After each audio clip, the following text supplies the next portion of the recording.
Okay, this time I did a little drawing in advance because I want to focus on the dramatic interplay between the 490s and the 1000s.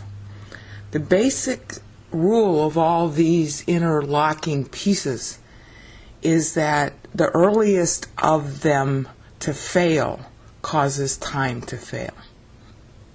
All right?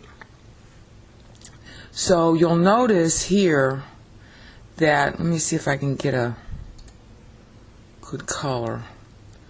I'm going to use a really big one. Enoch gets the 1000 here. Alright, but he doesn't get it until 687. Alright, so then there had to be somebody before 687 carrying time. That somebody was Adam. And he carried time until 622.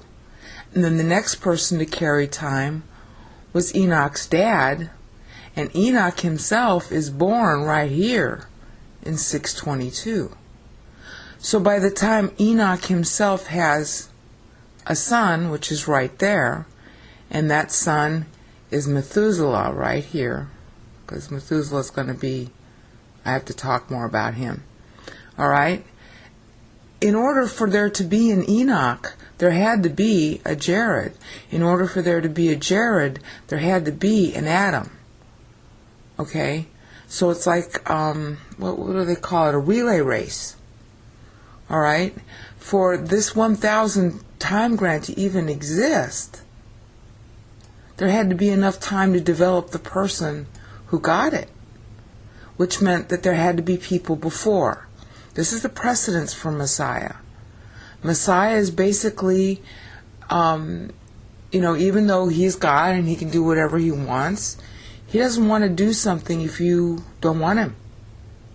This is what the Calvinists and so many other people don't understand, is that God is a God of love, and, he's also just and justice. So, yeah, he executes justice, but justice is based on what's right. It's not right to coerce. And love would never coerce. Alright? So it's like, okay, if you don't want me, there are consequences. Justice would demand them. But at the same time, I'm not going to force you to accept me. So if you don't vote, then there's no time. If you do vote, well, here it is. So you have a mixture of people over time who are voting for and against God, and it's those voting for God that continue the time, because after all, if you don't want God, then you don't want time either. Because what's the purpose of time if it's not time with God? So when we get here to Enoch at 687, that's based on, alright, the people who went before, namely Adam and Jared.